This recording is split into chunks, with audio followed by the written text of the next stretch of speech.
After watching the Super Bowl, one thing is for certain. The Arizona Cardinals aren't close yet. Let's discuss.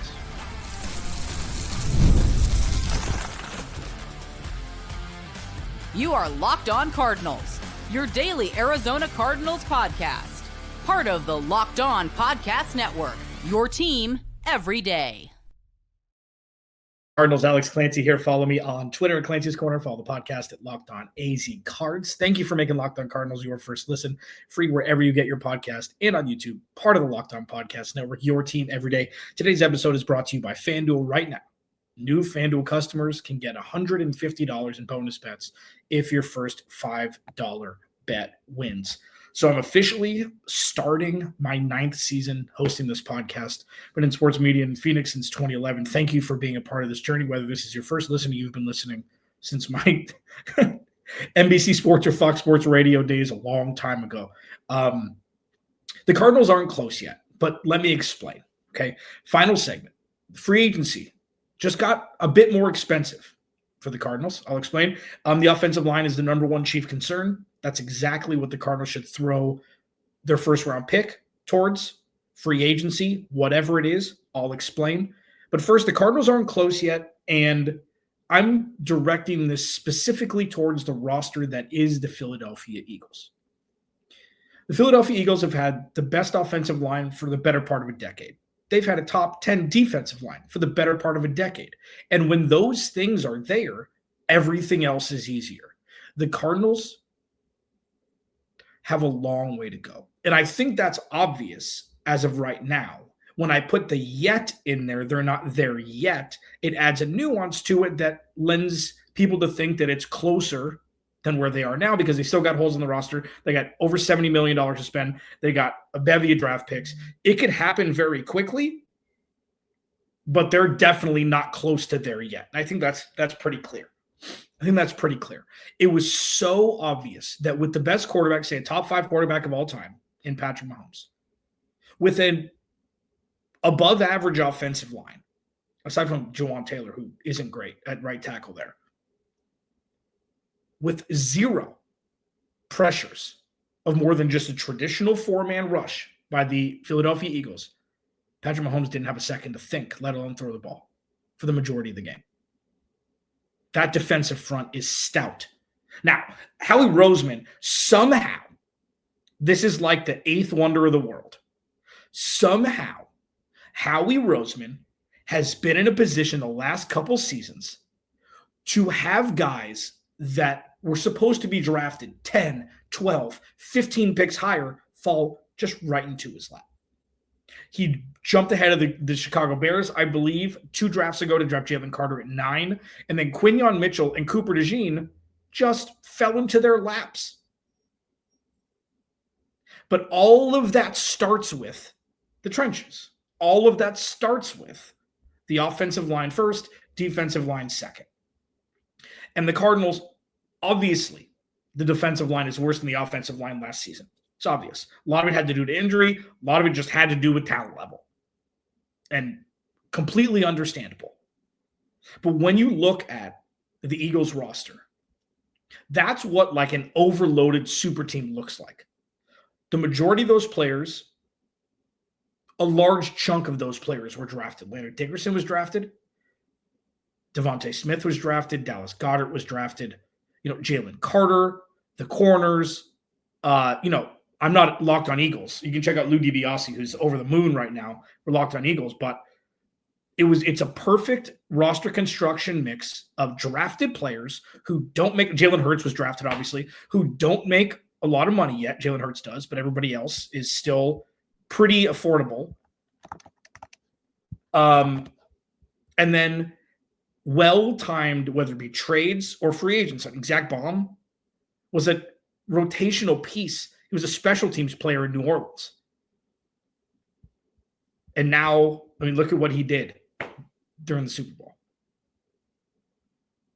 Howie Roseman was on he was one step away from being fired a couple years ago. And then it just clicked. Things started going their way. They traded for A.J. Brown. Things started to work. And look at where we are right now, witnessing what they've done. So While the Cardinals won 8 games last year, they doubled their win total from the year before. And while the defense played out of their shoes, comparatively speaking, to the expectations before week 1, and while James Conner played great, and Trey McBride's all pro, and all of these things, and Marvin Harrison Jr. played fine, while they're only seemingly a small handful of pieces away to be able to compete at that playoff level, not necessarily the Eagles level, but at that level of playoff competition, they're so far away from that right now. That 0-1 jump is one that is very difficult to do. Most teams aren't able to achieve it, but most teams also don't have skill position players that the Cardinals do on both sides of the ball. They've just got to fill in the gaps with more star players, with more. And one of the beautiful things, and I talked about this when the Rams went on their run, like the best thing for the Cardinals is for the Rams just to win the Super Bowl, because then players will disperse. Jalen Ramsey's gone. Von Miller left right away. OBJ, even though he tore his ACL, he could have won Super Bowl MVP that year. I think he scored the first touchdown. People just started to disperse. And I think with the Eagles, everybody's going to want to get paid.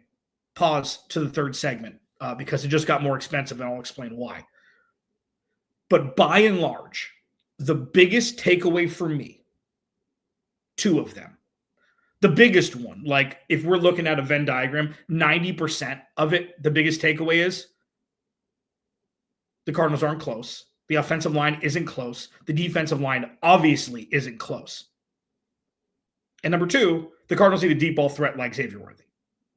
And I think if you didn't listen to Friday's show, I discussed this. The Cardinals can do a lot of what the Chiefs do with Xavier Worthy with Greg Dortch. I'm not saying exactly the same. Xavier Worthy was the fastest player to ever come out of the combine. And he's younger, and it's completely different. And a Xavier Worthy light package for Greg Dortch in games that don't start with week 1-7 and week 1-8, yeah, it could be nice to see. So those were the 2 big ones. The defensive line rushing 4 all night, getting home. I think it was 5 or 6 times, myriad pressures. Forced 2 really bad throws by Patrick Mahomes. And DeAndre Hopkins and Hollywood Brown looked old. But it's easy when the pass rush gets that pressure to be able to cover longer. And again, going back full circle before I move on to the offensive line, is the most important position to bolster, and most important position group to bolster this offseason. The Cardinals' defense, secondary specifically, played at that high level for the majority of last season without any sort of pass rush. So while it may seem counterintuitive for me to be like, oh, the offensive line's the number 1 most important thing to bolster this year, and the pass rush was non-existent last year, it's 1 and 2. And also, if you don't protect the quarterback, literally nothing else matters. So that's why offensive line is always going to be number 1. You have to have a top 5, top 7 offensive line to compete at a high level deep into the playoffs in the NFL. You just do. And the Cardinals may be a top 12 offensive line, fringe top 10 offensive line when things are humming before the bye week, but it's not at a level that's going to get you to that absolute next step. And that's why next I'm going to discuss why offensive line is the number 1 biggest need for the Cardinals this offseason. Locked On Cardinals, your team every day. This episode of Locked On Cardinals is brought to you by our friends over at LinkedIn. I've been around LinkedIn for a long time. I've been on the other side as an employee looking for an employer, and as a small business owner, your work doesn't end when the clock hits 5. Your business is always on your mind, which means when it's time to hire, you need a partner that works just as hard as you do. That's where LinkedIn Jobs comes in. When you clock out, LinkedIn clocks in. LinkedIn makes it easy to post your job for free, share it with your network, and get qualified candidates all in one place. This is how it works. It's called Post Your Job. LinkedIn's new feature can help you write job descriptions and then quickly get your job in front of the right people with deep candidate insights. And here's the pro tip. Add the hashtag hiring frame to your profile picture to double your reach to qualified candidates. No wonder 72% Small businesses say LinkedIn helps them find high quality hires. Post your job for free at linkedin.com/LockedOnNFL. That's linkedin.com/LockedOnNFL to post your job for free. Terms and conditions apply.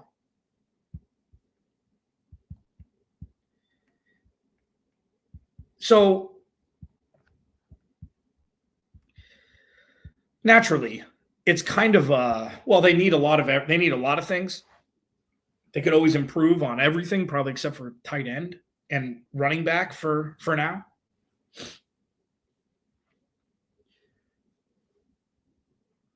I promise you I will do a full segment on Kyler Murray this week or next week. Because a lot of the pushback about the offensive line was, no, the quarterback's not good, so what does it matter? I'm like, okay. We'll have that conversation, I promise you, but not today. Because regardless of who the quarterback is, if the offensive line doesn't hold up for 17 weeks, you're not going to win. And what we've seen from the Philadelphia Eagles is the biggest jump, Saquon, from the Giants to the Eagles, offensive line. Jalen Hurts played very well in the Super Bowl. Got to give him his flowers. He played very, very well. That's 2 Super Bowls in a row where he's played lights out.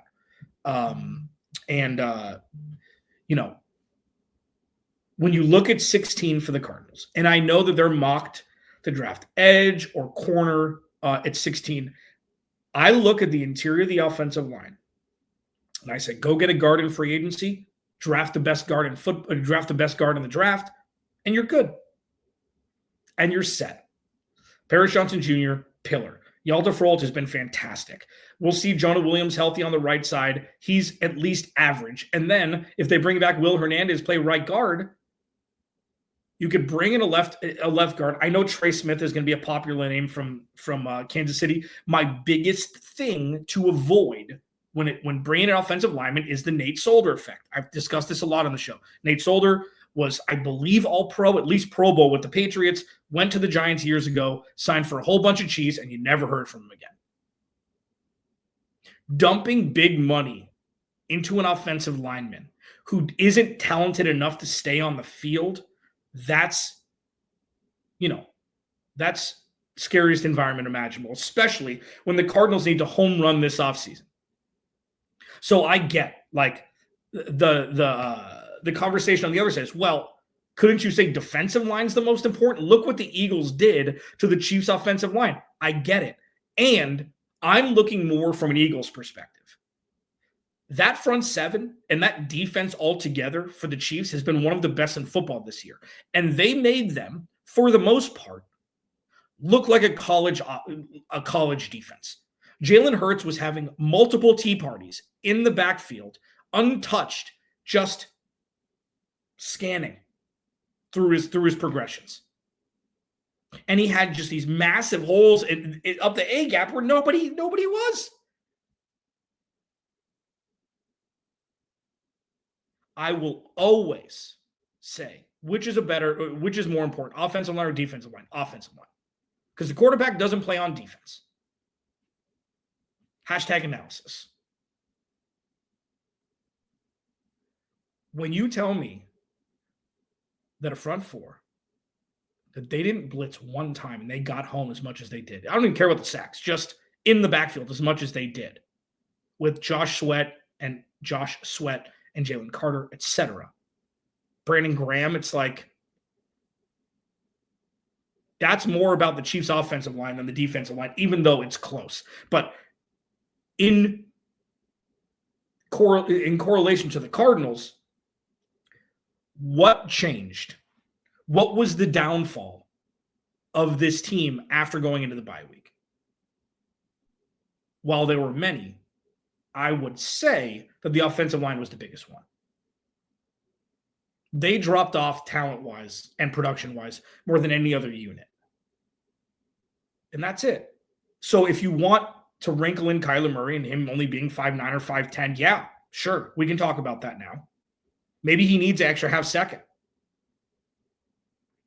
They can go I would take the best offensive lineman available at 16. Because remember, and I've discussed this a lot over the years, a lot of it was because the Cardinals were devoid of this. You need strengths, okay? You need strengths. For the first 11 or first 10 weeks, the Cardinals' strengths were the offensive line, the run game, Trey McBride, and the secondary.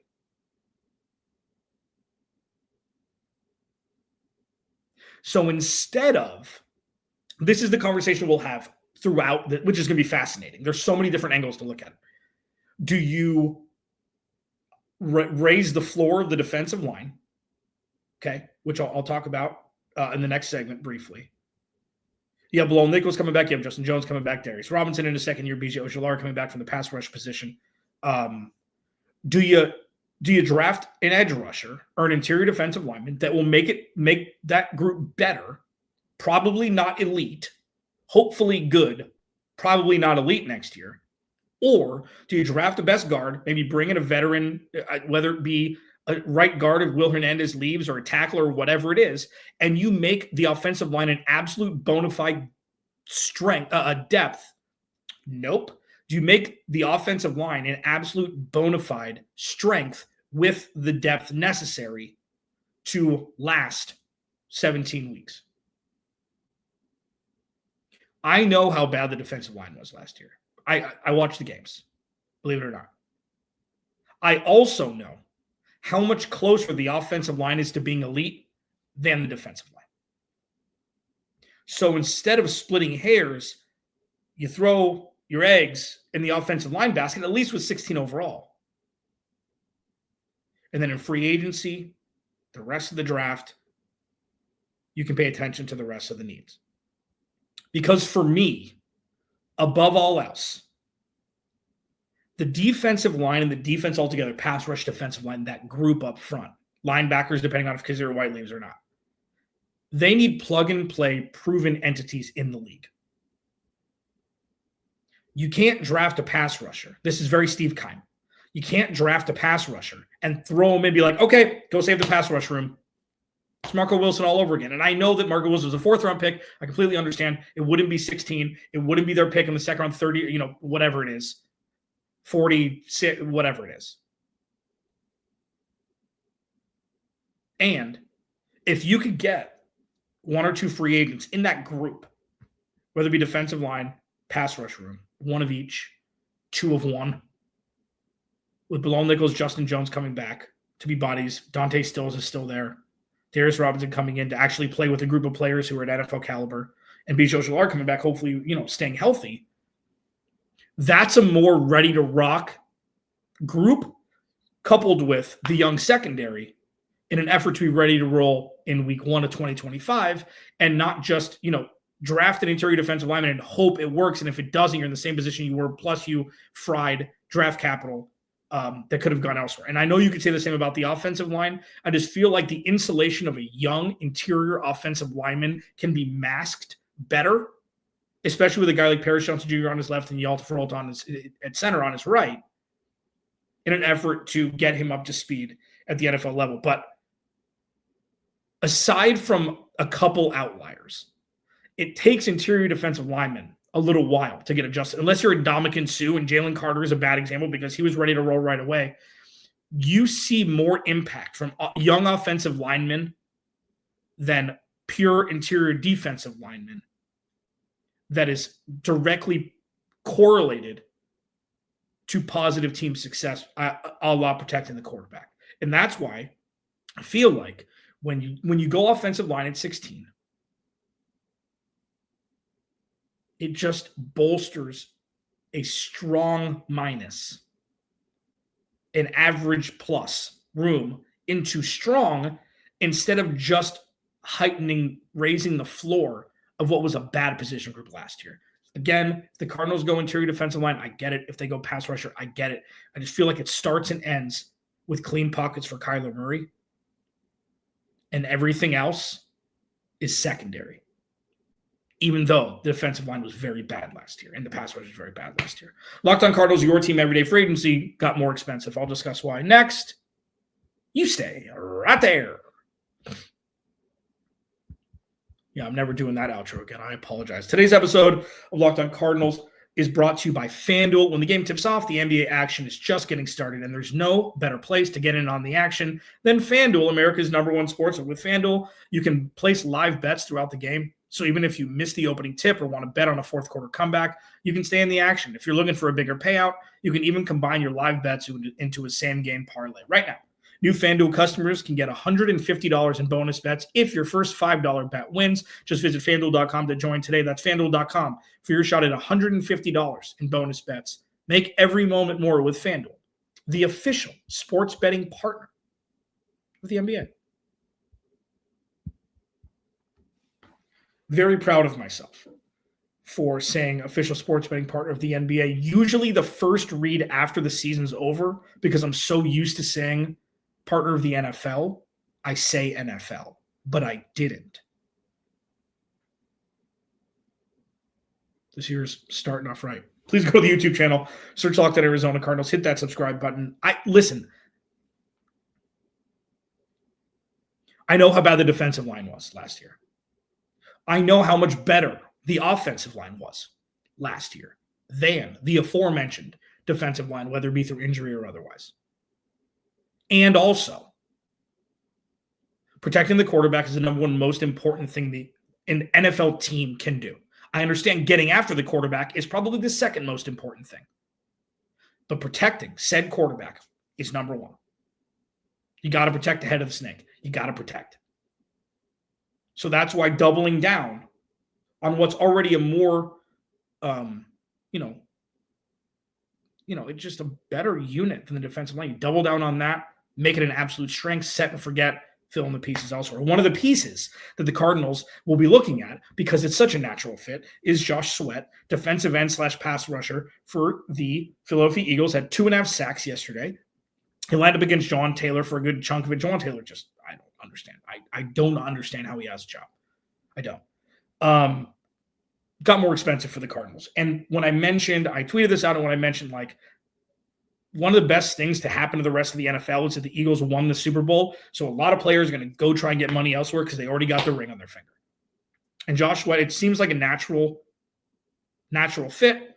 It got more expensive, though. But I do think that it's worth it. He's still in that age range where, DNs and pass rushers can be effective. He knows Jonathan Gannon and Nick Rallis' system. He'd be a great tutor for both B.J. Ojulari and Darius Robinson, because he plays all over the defensive line, and he brings that Super Bowl pedigree. I think it's just a no-brainer. And listen, you want to bring in Hassan Reddick? Sure. Hassan Reddick's going to go for pennies on the dollar compared to what he got from the Eagles, and then, what he didn't get from the Jets. So at this point, I think this is the beginning of the renaissance period for the Cardinals, bringing in a whole bunch of dudes on defense that are just absolute killers. And it doesn't have to be from the Eagles, but the Eagles, Vic Fangio showed, if you've got enough veteran talent on a defense as a group, that's what's possible. Coupled with young DBs, Garrett Williams, Max Melton, Adrian Taylor-Demerson. Mac Wilson in the middle. See if Kazir White comes back. He's going to want to probably get a payday elsewhere, but I think the Cardinals should at least offer him something. I think Josh Sweat would be a perfect fit. Unless he wants to run it back, I think he's going to want to get paid, and I think the Cardinals should 100% pay him. They got over $70 million to spend. I am on team spend your free agent money on the defense, draft the offense, and let her rip. There's going to be so many conversations with draft pundits who I respect very much in the space. A bunch of my buddies in, high-powered spots now who are probably going to give opposite options. Matt Miller, who I saw in the comments, I saw some shade in the comments. Dude, Matt Miller is one of the best minds out there. He had the Cardinals taking 2 corners in his first 2-round mock draft. Like, we're not at the point. What did I do? I think it was last year's draft. Where I was like, whatever position they take, it's valid. Whatever position they take, they need. It's probably the last 2 years. Whatever position they take in the first 2 rounds, cool. They need it. And it's not drafting for need to throw in right away like, oh, this roster is built terribly. Let's just hope that a first-round pick will save the day. That was the beauty of Marvin Harris Jr. He wasn't drafted to save the offense. So when you look at the free agent market specifically, and you look at directly correlated to what we watch, especially on the defensive side, it's like that was like watching Georgia in the NCAA championship game. It's like, oh, all those guys are going in the first round. Maybe ones who didn't have a first round grade. It's like, oh, well, Jordan Davis, you are a first round pick. So when you look at Josh Sweat, you look at the production, it's like, damn it. It's kind of a double-edged sword. It's like you kind of wish he didn't produce like that, but you also saw him produce at the highest level and win a ring. It's like, okay, well, that's what you can get. Is he the best, D-end pass rusher in the game? No. Is he going to get paid like the best D-end or pass rusher in the game? No. You bring him in, you want to get saucy and make a trade. Like, that's the only way I could get away from the Cardinals taking an offensive lineman at 16 is if they trade that first round pick for a star. That's my one caveat. Just think that if you're going to stick and pick, why not bolster a position group that's already almost there? But biggest takeaways from last night, the Cardinals aren't close yet. The offensive line is most important. Look at the Eagles' offensive line. And Josh Sweat is going to get paid more than he was before the Super Bowl started. And I think all of those things are okay. This is just a quick barometer check in the first hour of the new season. Cardinals have been in a lot worse spots going into the offseason. And while I'm not one to compare this version of the organization to years past, I think at least adding a little clarity while the Michael Bidwell ownership is never going to go away, and while the Cardinals seem to be fighting upstream always, we're